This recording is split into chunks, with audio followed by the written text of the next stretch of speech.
오늘의 말씀은 창세기 6장 6절에서 8절 말씀입니다. 땅 위에 사람 지으셨음을 한탄하사 마음에 근심하시고 이르시되 내가 창조한 사람을 내가 지면에서 쓸어버리되 사람으로부터 가축과 기는 것과 공중의 새까지 그리하리니 이는 내가 그것들을 지었음을 한탄함이니라 하시니라. 그러나 노아는 여호와께 은혜를 입었더라. 아멘.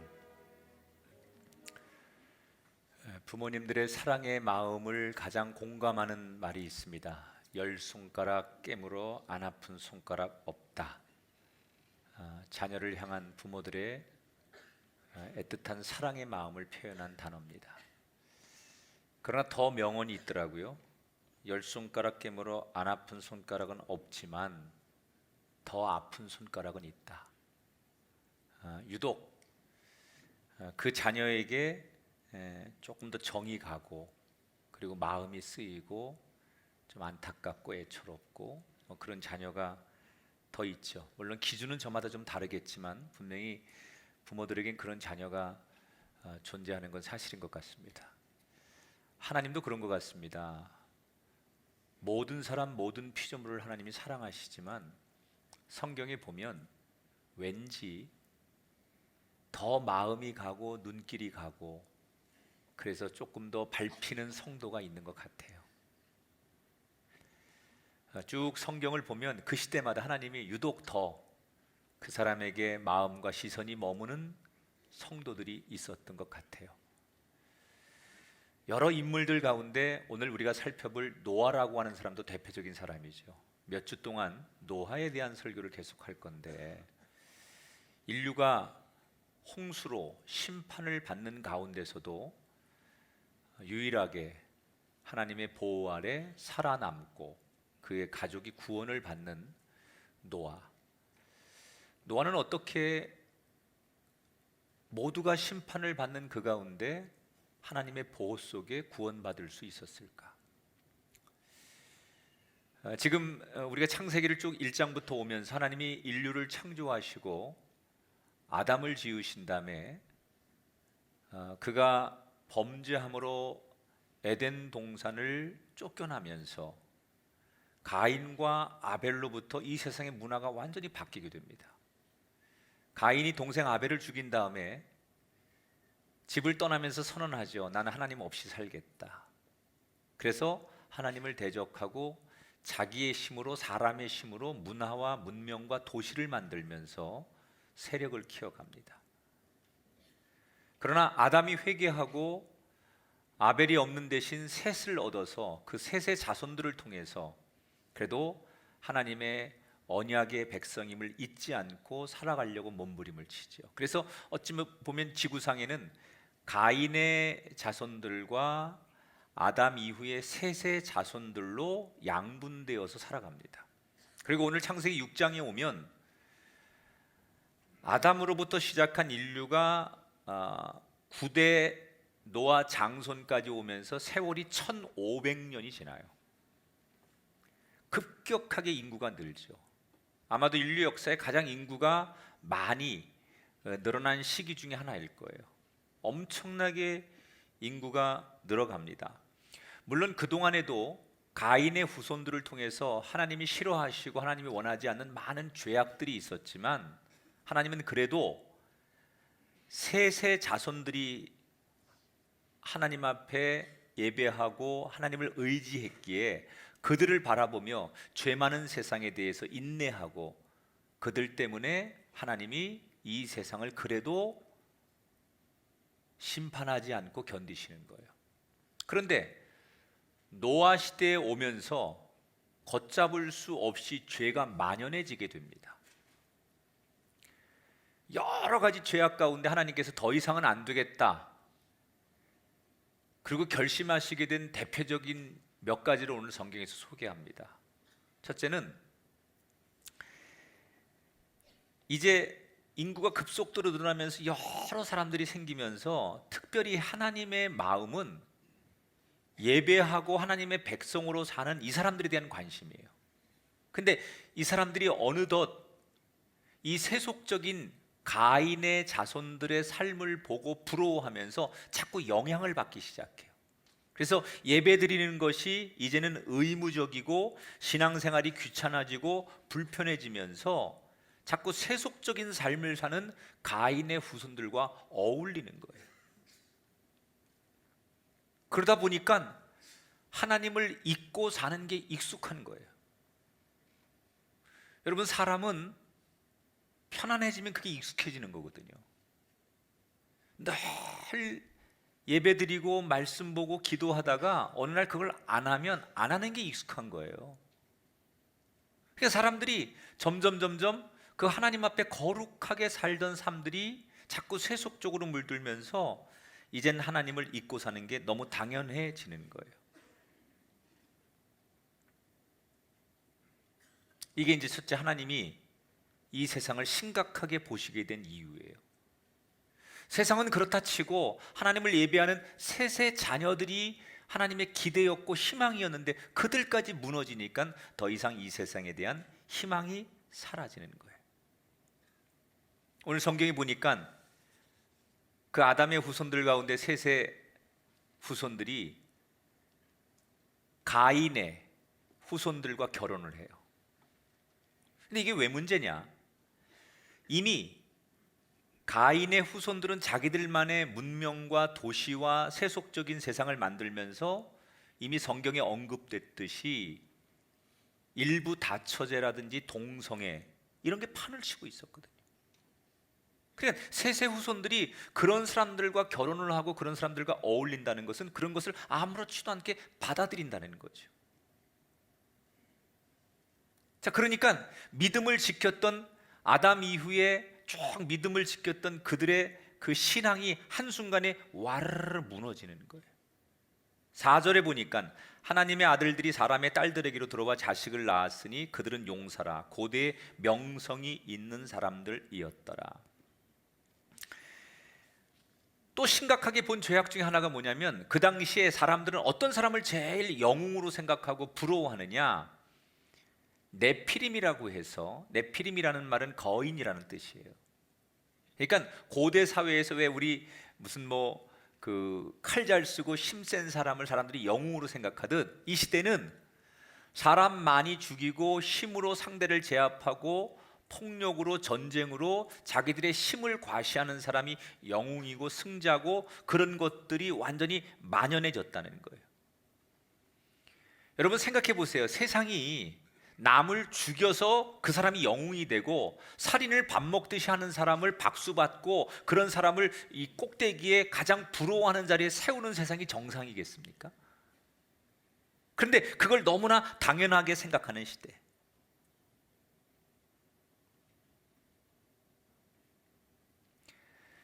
하나님은 이렇게 정말 완전히 거꾸로 가는 세상을 보면서 이게 내가 만든 세상인가?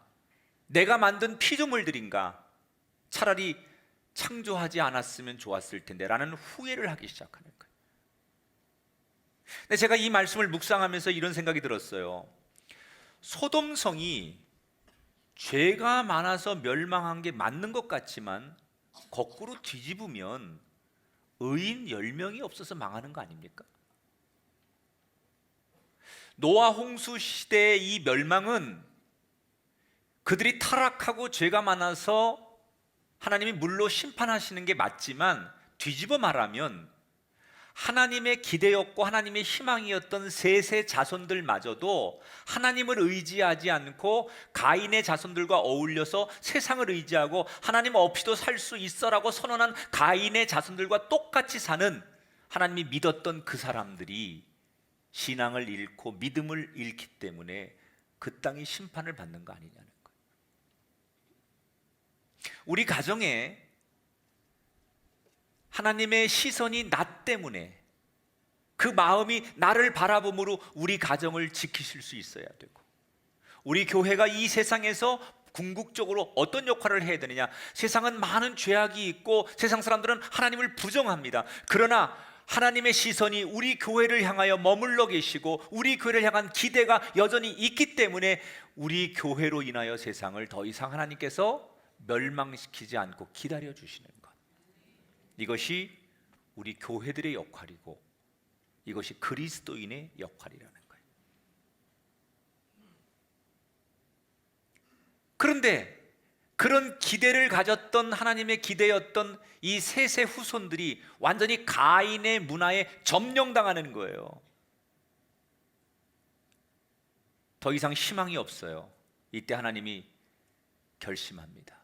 3절에 보니까 나의 영이 영원한 사람과 함께하지 아니하리니 그러나 그들의 날은 120년이 되리라 하시니라.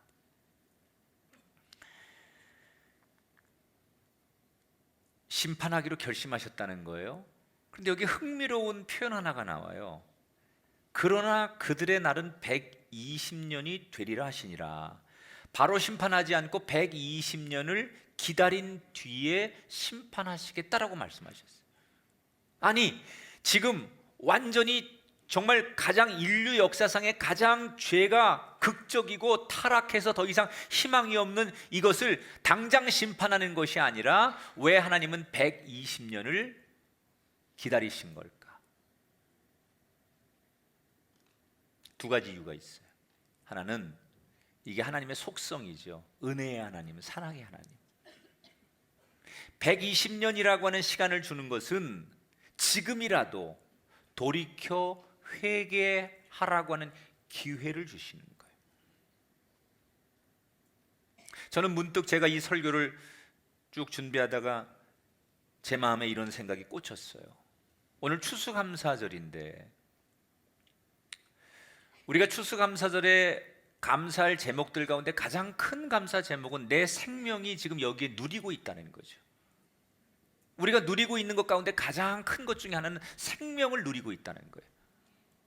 그런데 정말 내가 하나님 앞에 의로워서 하나님이 나를 살려주신 걸까? 저와 여러분이 하나님 앞에 정말 우리가 의롭고 세상 사람에 비해서 거룩하기 때문에 하나님이 우리의 생명을 1년 동안 연장하시고 우리의 생명을 누리도록 하신 걸까? 제가 문득 그거에 대해서 아니라는 생각이 들었어요. 내가 의로워서가 아니라 참 부끄럽지만 나 같은 사람을 하나님께서 생명을 주시고 살리신 이유는 마치 노아 시대에 120년 동안의 기회를 주시는 것처럼 내가 꼭 잘하고 의로워서가 아니라 나 자신을 돌아보며 회개하고 잘 해보라라고 하는 기회를 주시기 때문에, 그것이 하나님의 은총이기 때문에 내가 살아있구나. 우리가 오늘 아무 일 없이 여기 존재하는 것은 내가 의롭고 잘해서가 아니라 어쩌면 하나님 앞에 우리가 심판받아 마땅한 사람이지만 하나님 우리에게 기회를 주시는 거예요. 그래서 오늘 추수감사절은 더 가슴 절절히 하나님 앞에 감사할 수밖에 없는 거예요. 또 하나, 하나님이 120년을 기다리신 이유가 있어요. 자꾸 그 죄가 많은 사람들, 다 타락한 사람들 가운데 하나님의 눈길과 마음이 가는 한 사람이 있었어요. 그가 노아였어요. 자꾸 노아가 신경이 쓰이는 거예요. 도대체 노아는 어떤 사람이었기에 하나님께서 세상을 심판하기로 하셔놓고 그 노아 때문에 멈칫하게 한 사람이었을까? 노아를 표현하는 가장 대표적인 표현이 9절에 나와요. 같이 읽습니다. 노아는 의인이요 당대의 완전한 자라. 그는 하나님과 동행하였으며. 노아는 하나님 앞에 부끄럽지 않게 살고 싶어 했던 사람이에요. 정말 하나님 앞에 내 자신이 떳떳했으면 좋겠다. 그래서 무슨 일을 하든지 하나님 앞에 묻고 하나님이 원하시는 게 뭘까? 하나님이 기뻐하시는 게 뭘까? 그걸 기도한 다음에 응답 받은 뒤에 움직이는 삶의 철학을 가졌던 사람이 노아예요. 물론 이런 노아를 보면서 세상 사람들은 이해가 가지 않는 거예요. 절대 다수가 하나님 없이도 너무 잘 살고 있고, 아니 너무 행복해하고 너무 멋있게 살고 다들 즐거워하고 해피해한데 왜 노아 너만 그렇게 궁상 떨면서 하나님 없이는 안 된다고 하고 우리와 어울리지 못하고 이 즐거운 세상을 즐기지 못하느냐. 보이지도 않는 하나님을 믿는다고 날마다 하나님 하나님 그러는 노아가 너무 시대에 뒤떨어지고 사람들은 이해가 되지 않는 거예요. 그런 노아를 비웃고 손가락질하고 사람들은 회유하죠. 그러나 노아는 흔들리지 않아요. 왜? 누가 뭐래도 내 안에 하나님을 향한 분명한 믿음의 확신이 있었기 때문에.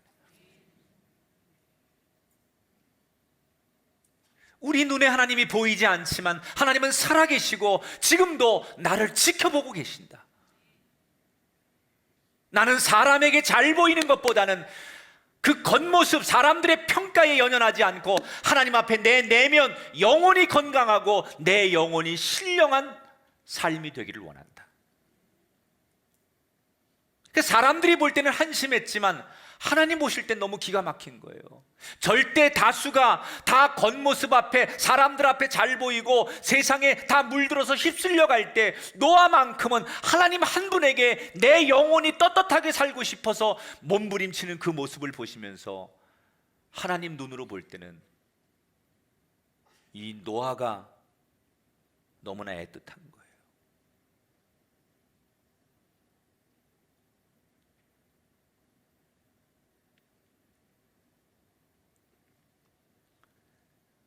그래서 하나님은 결국 노아를 살리시기 위해 120년의 시간을 두고 심판하기로 계획하십니다. 여러분, 그때 노아보다 힘세고 노아보다 멋지고 노아보다 똑똑하고 더 매력적인 사람이 세상에 얼마나 많았겠습니까? 그런데 왜 하나님은 유독 그 볼품없는 노아를 사랑하셨고 노아를 구원하셨고 노아를 통해서 인류의 구원의 역사를 써가셨을까요? 모두가 겉모습, 사람들이 보여드리는 것에 관심을 갖고 거기에 집중할 때 노아는 보이지 않는 하나님 앞에 한 영혼, 내 영혼을 가꾸기에 노력했다는 게, 그게 하나님의 시선과 하나님의 마음이 머물게 하는 비결이었다는 거예요. 부모님들께 물어보면 자녀들이 두 종류가 있대요. 하나는 그냥 늘 사랑스럽고 뭘 해도 이쁘고 믿음직한 자녀가 있고, 하나는 불안불안하고 뭘 해도 믿어지지 않고 그런 자녀가 있다는 거예요. 계속 근심을 주는 자녀. 여러분, 하나님도 그렇습니다. 하나님은 이 땅의 모든 인간을 다 사랑하십니다. 그러나 하나님도 두 가지의 시선으로 인간을 바라보시는데, 어떤 인간은 정말 하는 일마다 또 생각하는 것마다 그렇게 하나님을 기쁘게 하고 하나님을 기대하게 하고 하나님의 마음이 가게 하는 사람이 있는가 하면, 어떤 사람은 하나님을 사랑하지만 하는 일마다 너무 밉고 너무 안타깝고 하는 일마다 너무 불안해, 하나님이 볼 수 없는 그런 사람이 있다는 거예요. 우린 지난 1년 하나님 앞에 어떤 자녀였습니까? 하나님의 눈으로 볼 때. 지금 노아를 평가하는 기준은 세상의 기준이 아니에요. 다수가 노아를 인정하느냐 인정하지 않느냐, 다수가 어떻게 사느냐, 그게 기준이 아니에요. 하나님이 어떻게 보시느냐, 그게 인류 역사의 노아를 평가하는 기준점이에요. 오늘 우리는 하나님이 나를 어떻게 보실까를 다시 한번 되돌아보면서 세상 사람들 다수가 살아가는 삶을 따라가지 말고 내 영혼을 하나님 앞에 건강하게, 그래서 하나님을 기쁘게 해드리고 하나님이 기뻐하실 수밖에 없는 삶이 되고자 노력할 때 우리는 언젠가 이렇게 고백할 수 있을 거예요. 따라합시다. 하나님 한 분이면 됩니다. 이 땅의 76억의 인구 가운데 당당하게, 하나님 나는 당신 한 분이면 됩니다. 절대 다수가 나와 같은 길을 걷지 않을지라도 나는 당신 한 분이면 됩니다. 이렇게 당당하게 선언할 때 하나님께서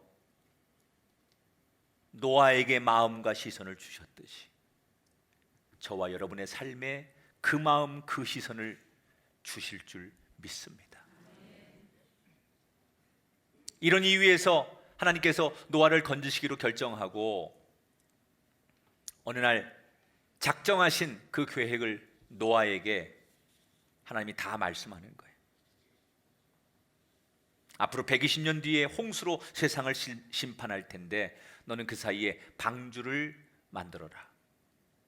그러면서 하나님이 직접 방주를 만들 소재는 고페르라고 하는 나무를 가지고 배를 만들고 길이는 135m, 너비는 23m, 높이는 14m. 그래서 그 안에 3층의 구조로 만들고 방은 몇 개 만들고 창문은 저 위에다가 하나만 조그맣게 만들어서 통풍이 되게 하고 안에서 바깥으로 쉽게 나올 수 없도록 그런 구조로 만들어라. 그리고 역청, 아스팔트를 발라서 완전히 방수를 철저히 하게 하고 그 안에다가 먹을 것과 이 땅에 있는 동물의 암수 한 쌍씩을 다 집어넣고 뭐 이렇게 아주 구체적으로 하나님께서 이 방주를 짓는 것에 대해서 관여를 하십니다. 그냥 노아에게 네가 방주 져라 이렇게 맡기신 게 아니에요. 하나님이 직접 개입하세요. 지금으로 말하면 설계도를 그려주는 거예요. 소재는 뭘 가지고 짓고 짓는 규모는 어떻게 하고 그 안에 구조는 어떻게 하고 인테리어는 어떻게 하고 이걸 다 주시는 거예요. 하나님께서. 여러분, 그 당시 인류가 창조된 이후에 1500년이 지나면서 문헌에 보면 인간은 철을 가지고 날카로운 무기도 만들고 성을 쌓고 이미 인류 역사에 음악이라는 것이 등장해서 음악을 가지고 사람들이 유흥을 즐길 만큼의 여러 가지 굉장히 문명이 발달합니다. 그러니까 사람들의 힘을 가지고 큰 배를 지을 수 있는 건 사실이었지만 개인적으로 노아가 수십 톤 되는 이런 큰 바지선 같은 배를 만들 만한 기술이 있었을까? 전 그게 없었다고 봐요. 근데 그게 가능했던 것은 하나님께서 개입해 주신 거예요. 그때마다 어떻게 만들어라, 이건 이렇게 하는 거다 라고 하나님께서 개입하시고 지혜를 주고 도와주셨기 때문에 그 일이 가능할 수 있었다는 거예요. 그런데 이 노아가 지은 방주의 특징이 있습니다. 네모 반듯하게 이렇게 만들었는데 가장 중요한 특징은 이 배가 움직이는 동력, 노라든지 키 이런 게 없어요. 이 배가 어디로 갈지, 목적지를 어디로 정해야 될지 나침반도 없어요. 하나님이 그건 말씀하지 않았어요. 노를 저어라, 어디로 가라, 뭐 어디로 가기 위해서 방향을 정하기 위해서 나침반을 가져오더라, 이런 게 하나도 없어요. 그 배는 홍수가 나면 딱 닫히고, 그리고 홍수가 끝나서 언제 어디로 어떻게 갈지 모르지만 그냥 그 배 안에서 기다리는 거예요. 자기들이 노를 저어서 목적지를 정해서 가는 게 아니에요. 마치 모세 어머니가 모세가 태어났을 때 3개월 된 남자아이를 더 이상 키울 수 없으니까 갈대 상자에다가 역청을 발라가지고 강물에 띄워보내는 거예요. 이게 바로의 공주의 손에 갈 거라고 엄마는 알지 못했어요. 한없이 어떻게 될지 몰라요. 가다가 물에 빠져 죽을지, 누구에게 고기밥이 될지 아무것도 알지 못해요. 그러나 하나님을 믿고 그분께 맡기고 하나님의 인도하심 따라 이끄시는 대로 그것을 맡기고 보내는 거예요. 노아의 방주가 바로 그런 거 아닙니까? 내가 노를 젓는 게 아니에요. 내가 인생의 방향을 정하고 내가 목적지를 정하는 게 아니에요. 그분을 신뢰하고 그분을 의지하고 그분이 주시는 결과를 잠잠히 기다리는 거예요. 여러분, 우리 인생이 그렇지 않습니까? 그 배가 이제 홍수가 시작될 때 얼마나 많이 비바람으로 흔들리고 세상 모든 게 멸망하면서 그 배가 여기저기 얼마나 떠다니면서 수없이 부딪히고 수없이 넘어질 것 같고 수없는 위기가, 수없는 불안이 그 안에 있었겠어요. 그러나 기다리는 거예요. 이 배를 가지고 어디를 향해 어떻게 우리가 가보자고 노를 젓는 게 아니라 선하신 하나님 앞에 이 배의 운명을 맡기는 겁니다. 때때로 우리가 살면서 병들고 지치고 상하고 실패하고 답답하고 두려움을 느낄 때가 많습니다. 우리의 인생, 우리의 가정, 우리의 삶의 터전이 뜻대로 되지 않을 때가 많습니다. 그때마다 내가 살고자 노를 짓는 인생이 아니라 하나님 그분의 선하심 앞에 나를 맡기는 거예요. 그분이 인도하시는 대로, 그분이 이끄는 대로 그분 앞에 나를 온전히 드려서 내가 어디로 가든지 결국 그분이 뜻하시는 대로 가면 거기가 소망의 포구고, 거기가 생명의 포구고, 거기가 안식의 포구가 되는 거예요. 우리는 조금 불안하면 내가 노를 저으려고 하죠. 우리는 좀 힘들면 내가 방향을 정하고, 내가 목표를 정하고, 내가 목적을 정하려고 해요. 노아의 방주는 자기들의 힘으로 노를 젓는 게 아니에요. 모세가 흘러 떠내려가는 갈대 상자는 자기의 의지를 가지고 가는 게 아니에요.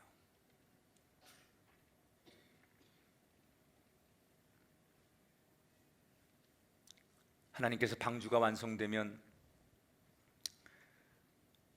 거기에다가 너와 내 아내, 그리고 아들과 며느리,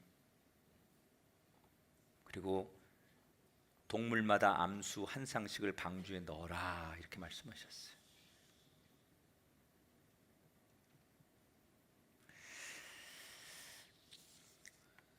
수만 가지가 넘는 동물 암수 한 쌍씩이 들어와요, 방주 안으로. 근데 그걸 어떻게 다 노아가 모았을까? 그거 뭐 사냥 다녔을까? 아마 이랬을 거예요. 여러분, 이 지구상에는 자연의 재해가 일어나기 전에 동물들이 가장 먼저 알죠. 그래서 막 새떼들이 또는 뭐 이렇게 무슨 뭐 개미떼들이 아니면 뭐 이렇게 아주 민감한 동물들이 지진이 일어나기 전에, 해일이 일어나기 전에 먼저 알잖아요. 그래서 막 그런 자연의 징조가 있잖아요. 그러니까 방주가 완성되고 하나님께서 동물들에게 어떤 그런 사인을 줬어요. 그때 암수 한 쌍들이 막 알아서 동시에 막 방주 안으로 다 몰려드는 거죠. 하나님이 그렇게 하셨겠죠. 그렇게 해서 그 수만 가지의 동물 암수 한 쌍이 방주 안으로 몰려들어서 탁탁탁탁탁 자기 구역에 들어가서 방주 안으로 들어가는 거예요.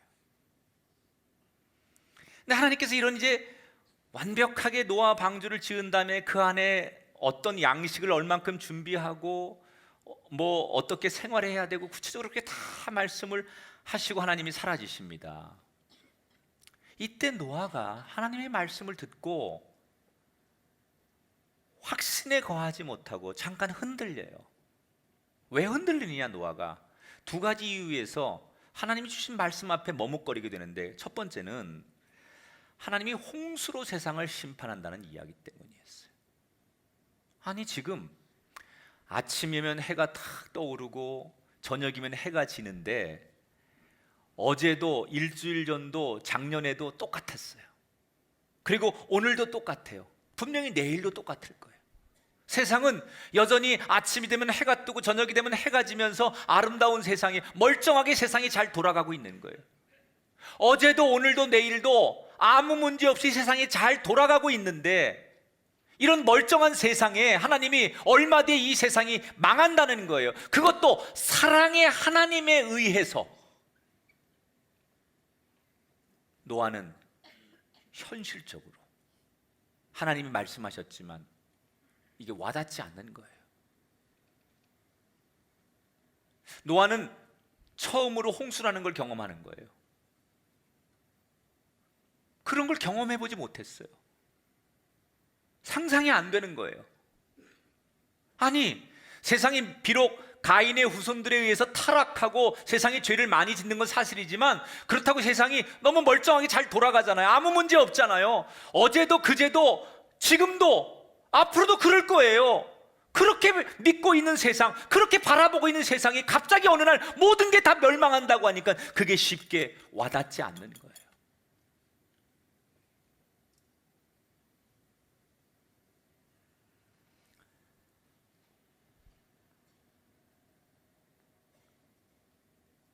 또 하나는 하나님이 하신 말씀 가운데 이해가 안 되는 게 있었어요. 방주가 완성되면 너 아들들과 며느리들을 방주 안에 태워라. 나중에 보면 노아를 비롯해서 8명의 식구가 방주 안에 들어가거든요. 근데 이때 하나님으로부터 이런 말씀을 들을 때 노아의 나이가 480살이에요. 근데 이때 노아는 불행하게도 자녀를 갖지 못했어요. 첫 번째 아들 셈을 얻은 나이가 502살입니다. 아니 지금 노아는 아직 첫 번째 아기도 없는데 하나님께서 뭐라고 말씀하시느냐? 120년 뒤에 홍수로 세상을 심판할 건데 그때 되면 네 아들들과 며느리들도 함께 태워라 그러셨거든요. 아니 아기도 없는데 무슨 아들들 며느리는 이게 뭐야? 너무 이게 완전히 현실하고 괴리가 있는 얘기를 하나님 하시는 거예요.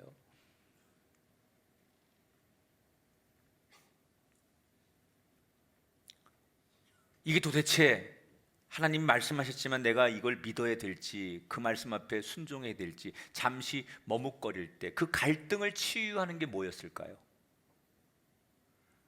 그는 그 고민을 가지고 아버지 라멕과 할아버지 무두셀라를 찾아가요. 소위 가족회의를 하는 거죠. 그때 무두셀라 할아버지 나이가 849세였고 아버지 라멕이 662세였어요. 노아가 480살이었고, 그러니까 3대가 모여서 회의하는 거예요.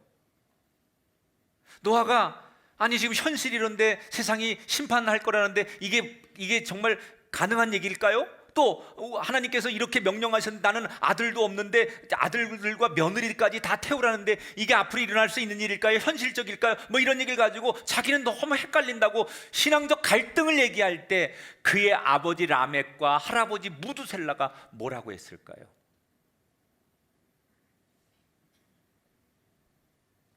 아마도 믿음의 부모들이 해야 될 가장 좋은 사례를 보였을 거예요. 노아가 갈등하고 주춤이 있을 때 아마 그의 아버지 특히 무두셀라가 할아버지 무두셀라 이랬을 거예요. 손자인 노아에게 얘야 하나님 말씀을 믿어야 된다. 에녹 할아버지가 승천할 거라고 누가 생각했겠니? 그러나 하나님이 뜻하면 안 되는 게 없단다. 우리가 이해할 수 없어도 하나님이 말씀하시면 그대로 될 테니 하나님 말씀이라면 그대로 따라야 한단다. 신앙의 부모가 자녀에게 주는 유산이에요. 결국 할아버지, 아버지의 신앙의 격려와 기도를 받고 노아는 결정하죠. 22절에 보니까 노아가 그와 같이 하여 하나님이 자기에게 명하신 대로 다 준행하였더라. 따라합시다. 다 준행하였더라. 믿고 행했다는 거예요. 여러분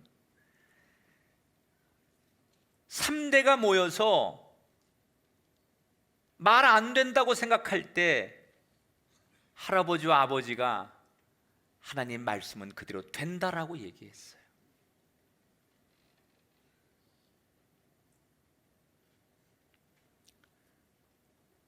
그래서 노아가 용기를 가지고 방주를 짓기 시작하고 아마도 제가 볼 때 그의 아내는 좀 투덜거렸을 것 같아요.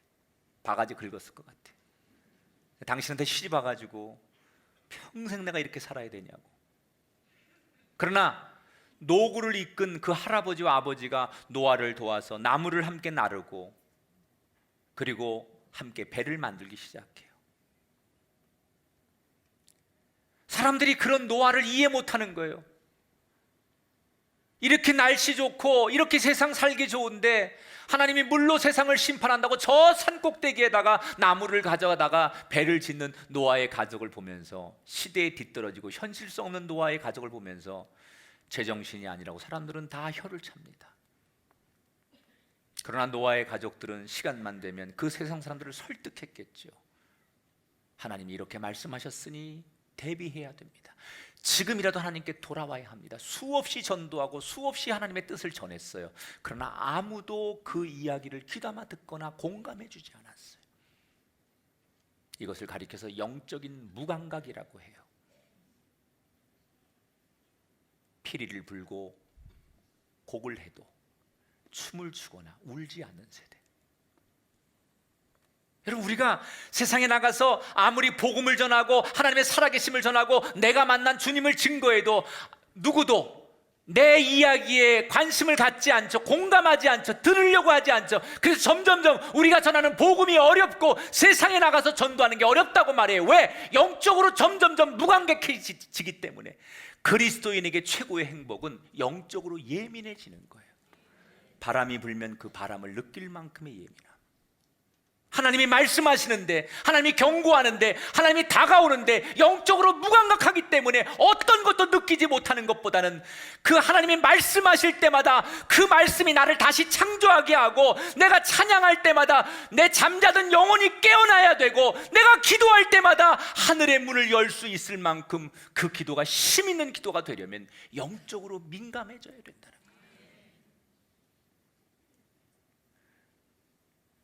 그냥 무감각하게 말씀은 말씀이고 내 인생은 내 인생이고, 그게 아니라 그 말씀 한마디 한마디가, 이 주일날 던져지는 말씀 한마디 한마디가 내 영혼의 폐부를 찌르고 내 삶을 돌아보게 하고 나를 정신 차리게 하고 나를 다시 세우게 하고, 내가 그 찬양 한 곡을 부르면서 내 인생을 깨끗한 물로 샤워하고 정화하듯 나를 정결케 해가는 찬양이 드려지고, 내가 드리는 그 기도를 통해서 하나님의 살아계심을 더 확증하는 영적으로 예민한 예배가 우리에게 있어야 된다는 거예요.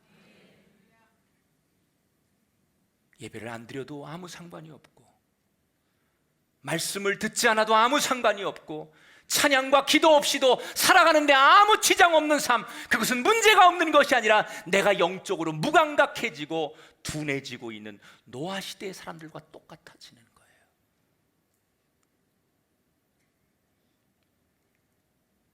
영적으로 살아있어야 돼요. 모든 사람들이 노아를 비웃을 때 어떻게 그들은 끝까지 그 비웃음을 견디고 방주를 지을 수 있었을까요? 이유는 하나님의 말씀을 믿고 따랐기 때문이에요. 상식적으로 보면 말이 안 되지만 하나님이 말씀하셨기 때문에, 하나님의 말씀이기 때문에 믿고 따라갔던 사람, 그래서 노아의 가정은 더욱더 사랑을 받은 거예요. 그래서 공사를 시작한 지 22년 만에 하나님께서 첫 번째 아들 셈을 주세요. 그리고 연이어 함과 야벳까지 주시죠. 그리고 그들이 좀 자랐을 때 예쁜 아름다운 아가씨들을 만나 결혼을 해서 홍수 직전에 방주 안에는 하나님이 말씀하신 대로 노아뿐 아니라 그의 아들들과 며느리까지 방주 안으로 들어가게 돼요. 여러분, 하나님이 처음 말씀하실 때는 너무 이상한 말씀이었어요. 현실감이 없는 말씀이었어요. 안 될 것 같은 말씀이었어요. 그런데 이상하고 안 될 것 같은 그 말씀이 하나님이 말씀하셨으니 반드시 이루어지더라는 거예요. 아무리 안 되는 것 같아도 하나님의 말씀은 반드시 그렇게 됩니다. 하나님은 말씀하시면, 한번 그렇게 말씀하시면 뒤집지 않으십니다. 그 약속대로 이루어집니다. 이미 우리에게 성경을 통해서 하나님 말씀하셨어요. 그 약속은 앞으로도 반드시 이루어질 것입니다. 그러므로 우리는 이 세상을 살아가는 기준이 많아요. 많은 사람들은 나는 상식대로 살 겁니다. 나는 이성대로 살 겁니다. 나는 내 경험의 노하우를 가지고 살 겁니다. 아니, 나는 그때 느낌을 가지고 살 겁니다. 저마다 우리가 살아가는 삶의 기준이, 방식이 다르지만 우리에게 가장 중요한 삶의 방식은 경험과 이성과 느낌과 감성이나 상식이 아니라 하나님 말씀이 기준이 되고 하나님 말씀을 따라가는 것이 그리스도인의 삶일 줄 믿습니다. 오늘 추수감사 주일을 맞습니다. 지금까지 살아온 것만 해도 하나님의 은혜입니다. 오늘 저는 이 말씀을 통해서 다시 한번 우리가 깊이 감사함으로 영적인 간절함이 있기를 축복합니다. 76억의 인구 가운데 하나님이 누군가를 더 주목하시고 누군가를 더 사랑하시고 누군가에게 더 시선이 가야 한다면 그가 내가 되기를, 우리 가정과 우리의 교회가 되기를, 소원하시길 축복합니다. 그러면 뭐가 필요할까요? 이 세상이 지금 가인의 후손들처럼 하나님 없이도 됩니다. 애초부터 하나님 없이 살겠다고 선언했던 그 가인의 후손들이 만든 세상의 문명과 세상의 문화와 세상의 경제적 가치나 세상의 기준으로 따라가는 겉모습의 인생이 아니라 여전히 하나님 앞에 내 영혼을 드리고 내 영혼을 가꾸는 노아와 같은 삶을 사십시오. 누가 뭐라고 말해도, 이 세상에 어떤 누가 어떻게 얘기해도 하나님이 말씀하시면 그대로 되는 것을 믿고 가십시오. 지금은 아닌 것 같아도, 말이 안 되는 얘기 같아도 하나님의 말씀은 역사 속에서 그대로 이루어집니다. 그것을 선택한 노아는 구원의 방주의 주인공이 되고 하나님의 보호하심과 사랑받는 승리자가 되었습니다. 이 시대에 우리 교회와 우리의 가정이 노아의 방주가 되기를 축복하고 그 안에 순진함으로, 순전함으로 하나님의 말씀을 쫓아 따라가는 노아 같은 경건하고 하나님의 마음과 시선이 머물러 있는 마지막 그 한 사람이 오늘 이 말씀 앞에 결단하는 저와 여러분이 되기를 주의 이름으로 축원합니다.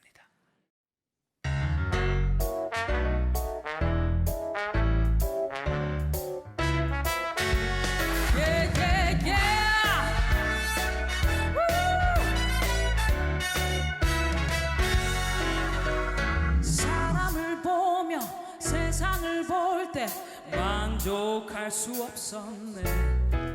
세상 자랑도 부귀경화도 나는 만족 못하네. 오직 주로 인해, 오직 주로 인해 나는 만족하네. 나는 만족하네.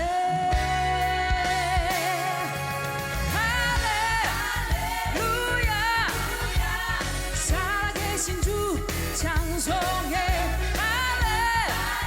할렐루야, 주의 갈 길 아시니. 할렐루야, 모든 근심 사라져. 할렐루야, 소망 안에 늘 만족해. 이 세상 어떤 값진 것으로 비교할 수 없네.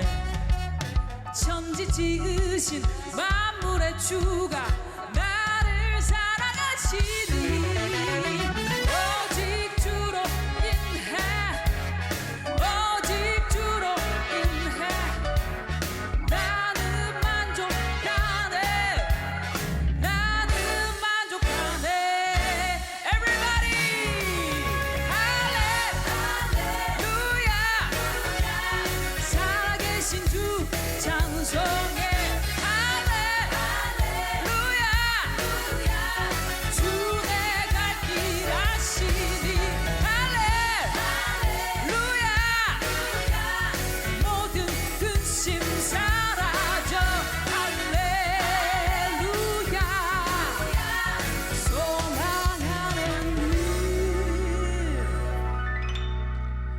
할렐루야, 찬양하세. 내 모든 죄 사함받고 주 예수와 동행하니. 그 어딨나 하늘 나라.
날 구원하신 주 감사, 모든 것 주심 감사.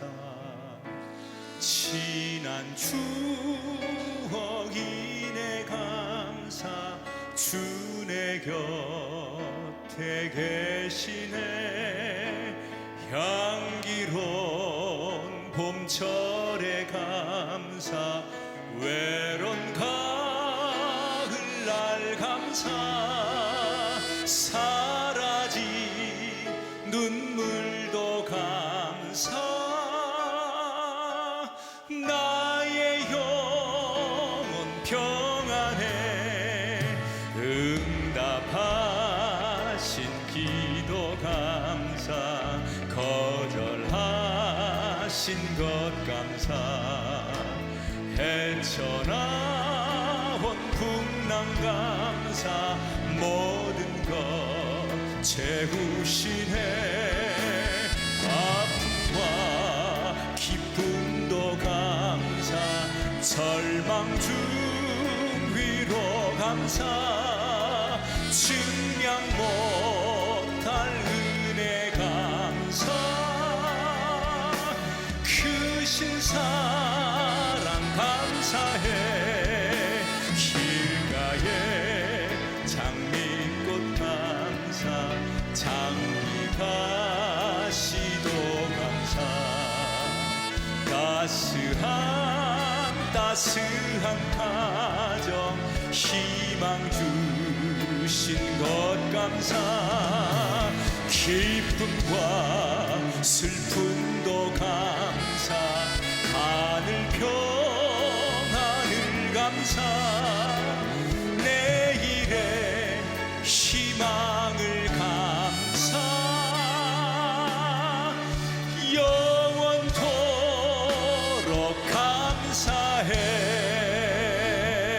하나님 앞에 영광의 박수 올려드립니다. 두 손을 가슴에 얹고 기도하겠습니다. 하나님, 우리가 의롭고 흠없어서 우리를 있게 하시는 것이 아니라 기회 주시는 하나님의 은혜 안에 우리가 있게 됨을 감사합니다. 잘된 것도 있고 어려운 것도 있었지만 내가 생명을 누리게 하시고 하나님 앞에 예배할 수 있게 하신 것 감사합니다. 세상 사람들 너무나 절망하고 힘들면서 인생을 포기하는데 그래도 나는 하나님 안에 소망을 품게 하셔서 감사합니다. 이렇게 좋은 말씀 듣고 생명의 말씀 듣게 하시니 감사합니다. 감사할 것이 더 많은 것 감사하고 입술로 이런 고백하게 하신 것 감사합니다. 다시 하나님의 그 은총 아래 살아갈 용기와 희망의 근거를 가지고 열심히 살아가는 성도들 되게 해 주옵소서.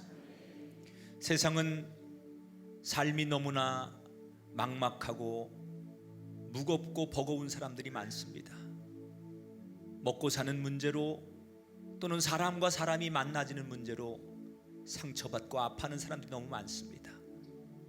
세상 만물은 서로들 조화를 이루며 서로를 존중하며 자연은 질서 있게 살아가는데 유독 인간만큼은 서로를 이해하고 용납하고 받아주지 못하고 다투고 싸우고 불신하며 상처를 주고 살아갑니다. 하나님 우리에게 긍휼을 베푸시고 자연을 배우고 하나님의 섭리를 배워가는 우리들이 되게 해 주옵소서. 오늘 추수감사주일을 맞아 하나님 앞에 드린 귀한 예배와 예물과 감사를 받아주시고 더 큰 하나님의 고백과 은혜가 우리 삶에 깊이 자리하게 하여 주옵소서. 어린이들을 위한 귀한 집을 짓고 있습니다. 이 거룩한 성전 위에 하나님 함께 하셔서 사고 없게 하시고 일정대로 진행되게 하시고 민원 없게 하시고 물질의 어려움이 생기지 않도록 부으셔서 자원하고 옥합 깨는 성도들을 통하여 하나님의 거룩한 전이 완성되어지도록 은혜 위에 은혜를 베풀어 주시옵소서. 우리가 드린 예배와 예물과 모든 것을 받으시고 하나님 한 분 홀로 영광받아 주옵소서. 이제는 우리 주 예수 그리스도의 은혜와 하나님 아버지의 극진하신 사랑하심과 성령님의 감동 역사하심이 우리 가운데 영원토록 함께하기를 축원하옵나이다. 아멘.